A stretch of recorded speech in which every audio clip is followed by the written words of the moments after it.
आज सकाळी राज्याचे उपमुख्यमंत्री अजितदादा पवार यांचं विमान अपघातात निधन झाल्याची बातमी कळली।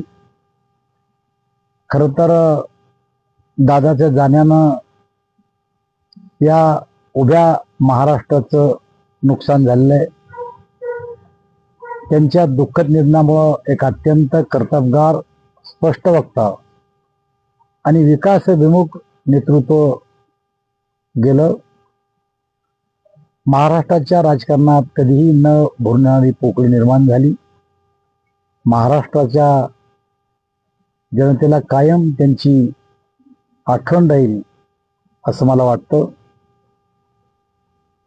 मी त्यांना माझ्या वतीनं, माझ्या कुटुंबाच्या वतीनं आणि जालना लोकसभा मतदारसंघाच्या वतीनं श्रद्धांजली अर्पण करतो।